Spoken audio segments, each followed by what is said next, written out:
Welcome gamers to this week's vlog. As you saw at the start of the video, I did make a trip to CEX this week and I made a few pickups, one of which was extremely important as it's essential for me to be able to complete the Ultimate Trophy Hunters Challenge, but more of those details a little bit later in the vlog. Also, community questions, as promised, will be back at the end of this vlog. And game-wise this week has been dominated by two particular games. So let's get straight into it and see what those games are. The main game I've been playing this week is Alien Isolation on the PS3. I first played Alien Isolation and got the platinum for it on the PS4 about 4 years ago, back in 2021. It very quickly became one of my all-time favourite games, and I immediately went out back then and bought the PS3 version as well, and have finally gotten around to playing that this week. The game is canon to the Alien franchise and is set 15 years after the original Alien film, and you play as Amanda Ripley, the daughter of Ellen Ripley from the original movie. And she's an engineer who, after years of investigating the disappearance of her mother, is made aware that the flight recorder from her mother's ship, the Nostromo, has been found and is being held at a space station called Sevastopol. Upon arriving at Sevastopol to see if the flight recorder contains any information that may lead to the whereabouts of her mother, things take a turn for the worse very quickly, as the space station not only took delivery of the flight recorder, but also of the iconic xenomorph. It is explained that after accessing the flight recorder's information, the crew of the salvage ship discover the location of the derelict spaceship on LG-426. They then take a detour in the hope of being able to claim salvage rights, where, like the Nostromo crew before them, they discover the alien egg chamber, and of course, one of them is attacked by a facehugger and impregnated. I don't want to say any more about the story now, as if you've not played this fantastic game, then you're really doing yourself a disservice and should make a point of playing it as soon as possible. In terms of the gameplay mechanics, it's a classic survival horror that really captures the tense atmosphere of the original film. You really have to have your wits about you as you look to complete different tasks and missions and try to make your escape, all while the alien is stalking and hunting you. As you progress through the game, you will also encounter other humans who, like you, are also trying to survive, and they can turn hostile towards you very quickly. The big problem, however, is any hostile engagement is going to create noise, and that will attract the alien to the area. However, you can use this to your advantage by purposely luring the alien for it to kill all the hostile humans for you, while you're hiding somewhere waiting for the alien to retreat back into the vents again.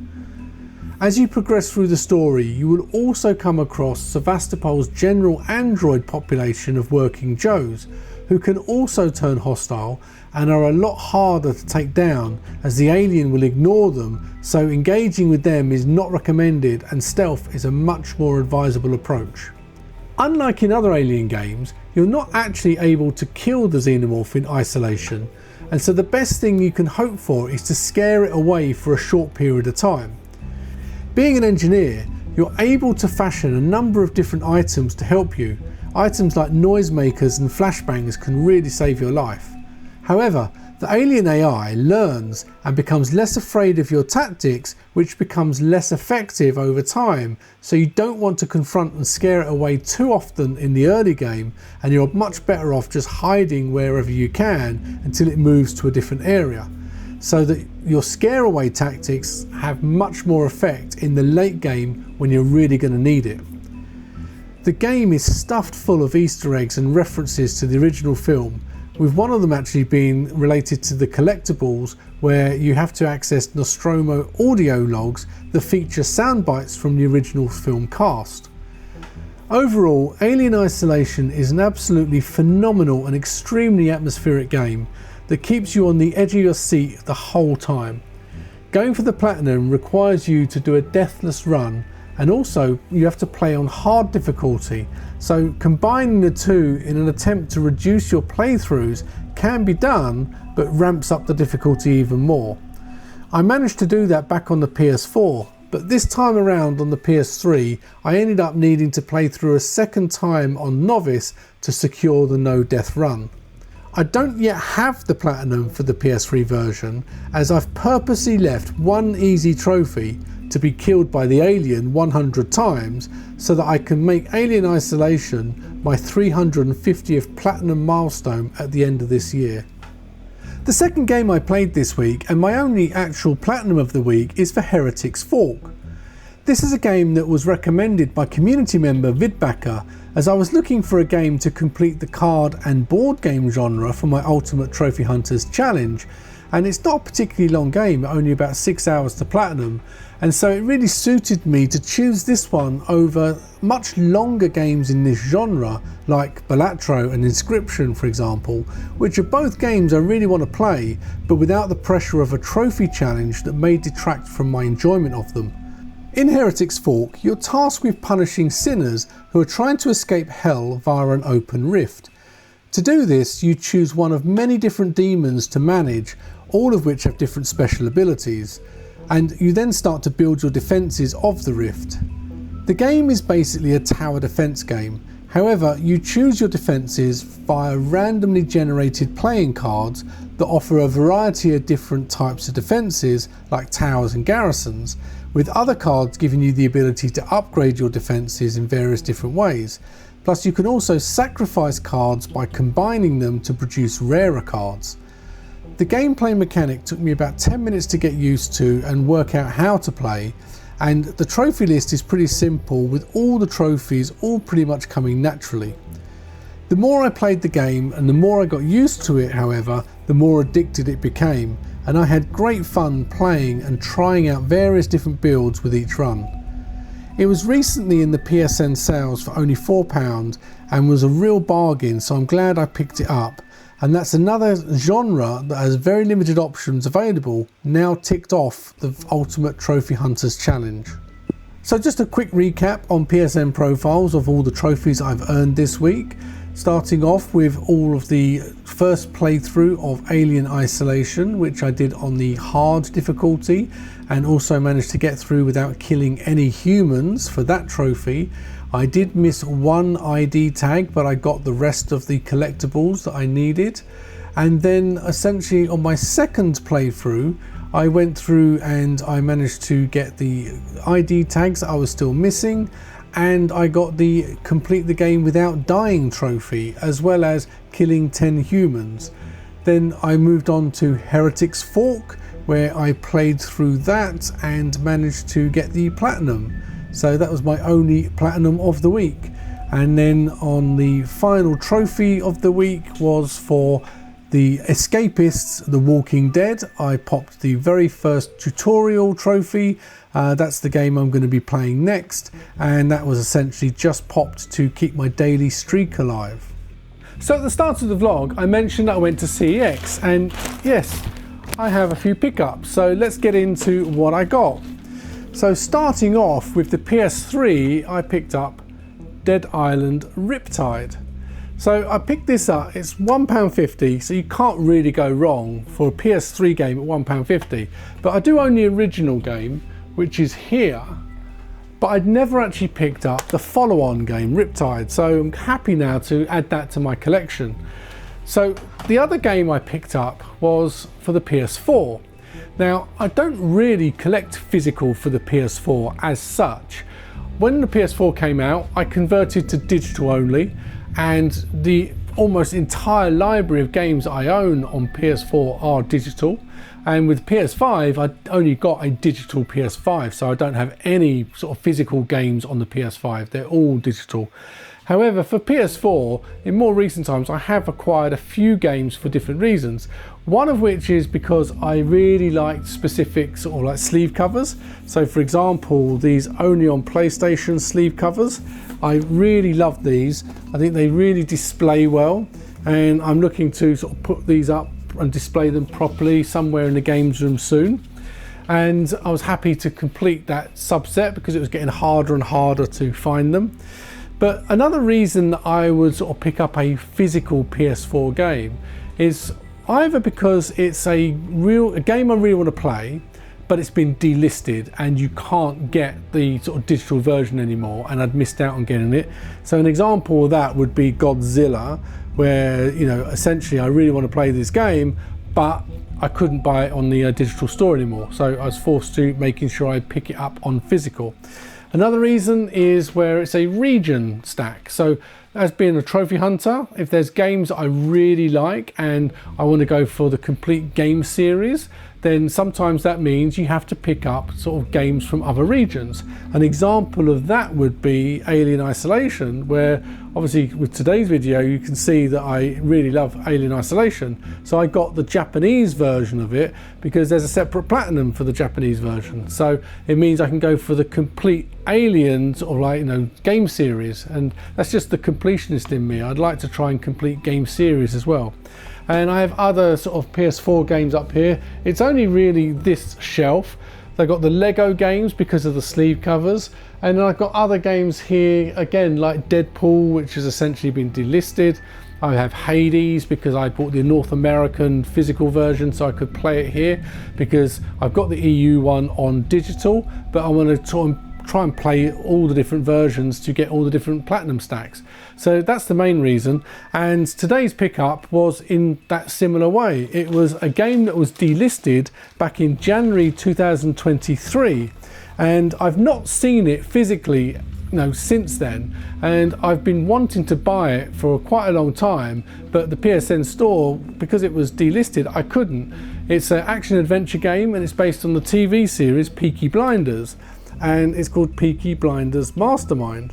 Now, this is a bit of an uncommon game physically, because I've been searching for quite a while and I've not been able to find it in any of the CEX I've gone to.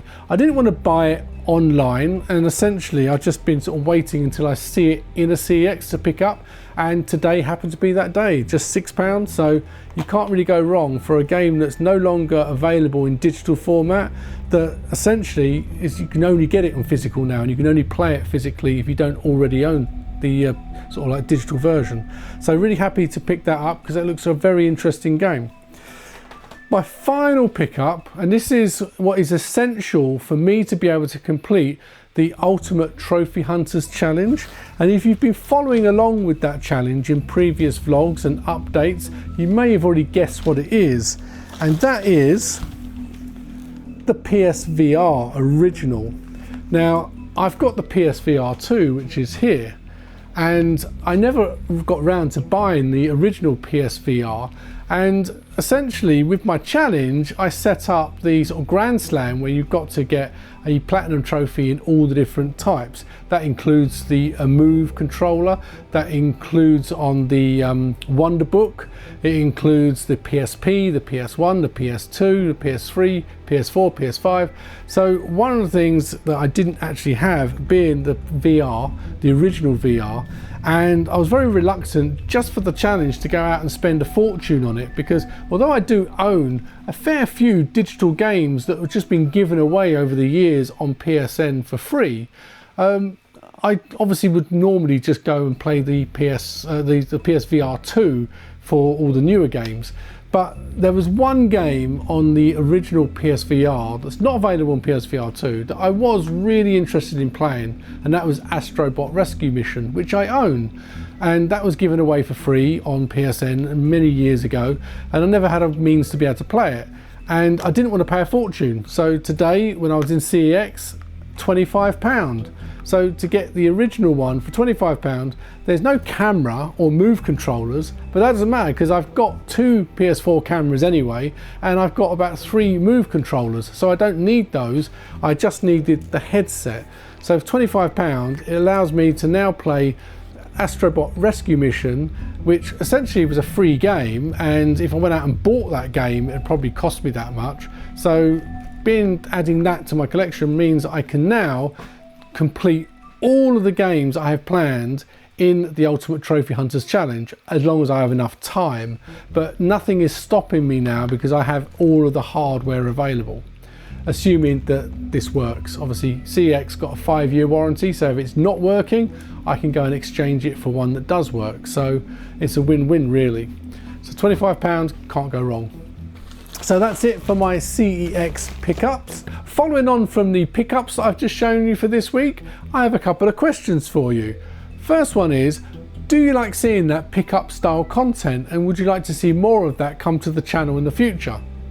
The second question I've got is, do you like to see about game collections? So I've got a vast collection of different games from different consoles, especially the PS3. So would you like to see more of a deep dive into what games I actually own in my physical collections? And would you like to see that as something as part of the vlog in small doses? Or would you prefer more dedicated, longer collection videos that I would then put together as bonus videos every now and then? Please let me know in the comments what you would like to see come to the channel in the future. It's now time for some community questions, with this week the questions being supplied by The Dog Playing. And the first question is there a game that's made me rage quit and not gone back to? So this is actually a fairly easy question for me to answer, because it's simply no. See, I'm quite a chilled out sort of a person anyway, and gaming is my sort of way of dealing with the stresses and strains of real life. So to get sort of rage by it would be a bit counterproductive. Also, I grew up in the 80s, and arcade games back then were designed to steal your money. You know, you'd have to continue by putting more money in, so they were made really difficult, and you still didn't get rage by it because essentially you just enjoyed the fact that you're able to game. And all games back from the era were particularly difficult, so you sort of get used to the fact that you're not just going to complete it first try. So I think I just grew up understanding that games are supposed to be difficult, and if anything, games these days are probably too easy. So, you know, I don't really feel that I've ever got raged by a game, and I've certainly not put a game down without the intention of going back to it at some point in the future. I get frustrated with odd games, but I'll always go back to it because I've got more of a completionist mentality. So I would want to always try and do my best and try to complete the game. So the answer is simply no. I've never rage quit and never gone back to a game. I've simply just enjoy games and use it as a way to deal with the real stresses that life throws at you. So I hope that answers your first question. This week's second question is, what's one skill every gamer should develop? Now, this is actually another pretty easy question for me to answer, and my answer is diversity, and I bet you didn't see that one coming. Well, what I mean by that is there seem to be a lot of gamers out there these days that are very hyper focused on just 2 or 3 different genres, like they only play first person shooters, platformers and racers, for example. But there are so many other wonderful games out there that are in different genres, and that's the beauty of my Ultimate Trophy Hunters Challenge, where you have to complete a game in every single genre as one of the challenges. So you get to sort of try so many different ones, and I've discovered so many fantastic games out of genres that I don't really in the past sort of like pay much attention to, and I'm glad I do now because I've discovered some fantastic games in that time. So I think diversify all of your gameplay and you will become an overall better gamer. Now, having 45 plus years of gaming experience, I've pretty much tried every type of game that's out there, and I do have my favourites, and everyone has their favourites. There's some that I play more than others, but my point is that you should give every game a try and try all of them, because you're missing out if you don't. So I hope that answers your question. So that's it for another week's vlog, and I really hope you enjoyed it. I just want to take this opportunity to say a very big thank you to these gaming legends you can currently see on screen, who are my Patreon supporters. And if you're interested in joining my Discord community, then please follow the link down below in the description for my Patreon. Also, like and subscribe are greatly appreciated. They do help me to grow the channel. But the most important thing is your comments. I really enjoy reading all of them and reply to every single one. So please let me know what games you're playing and what platinums you've been earning. Also, what games have you been buying recently? Please drop them in the comments. With all that being said, please enjoy your games, take care, and look after yourselves.